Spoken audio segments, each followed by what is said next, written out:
Maafisa wa jiji la Los Angeles huko Marekani wameonya kwamba idadi ya watu waliofariki kutokana na moto wa nyika unaoteketeza eneo hilo huenda ikaongezeka, huku shughuli za utafutaji pamoja na uokoaji zikiendelea, huku wazima moto wakijitahidi kuzuia moto huo.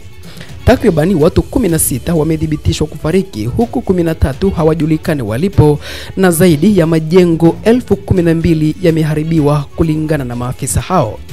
Moto huo umeteketeza ekari 39,000 na kuwalazimu wakazi wapatao 180,000 kuhama makazi yao. Upepo mkali pamoja na upepo wa hadi kilomita 160 unaleta hali ya hatari kwa wazima moto.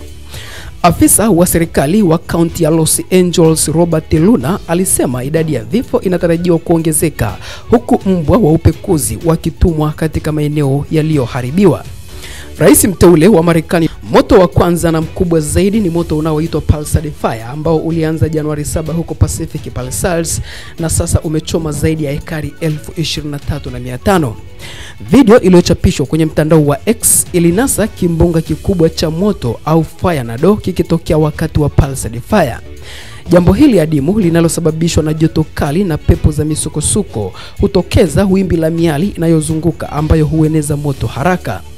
Video nyingine inaonyesha waendesha baskeli wakikimbia katika mitaa iliyoteketezwa na moto, wakikiacha kitongoji kimoja. Kukujuza zaidi na zaidi kuhusu janga hilo la moto huko nchini Marekani ambalo limezidi kuleta maafa makubwa katika nchi hiyo kubwa kabisa na tajiri duniani. Hii ni Habari 24 channel ambayo tunazidi kukujuza na kukupasha habari pamoja na matukio mbalimbali yanayojiri kutokea kila kona ya dunia. Kama bado hujasubscribe kwenye YouTube channel hii, unaweza ukafanya hivyo kwa kubonyeza neno subscribe, na utaendelea kupata habari pamoja na matukio mbalimbali yanayojiri kutokea kila kona ya dunia.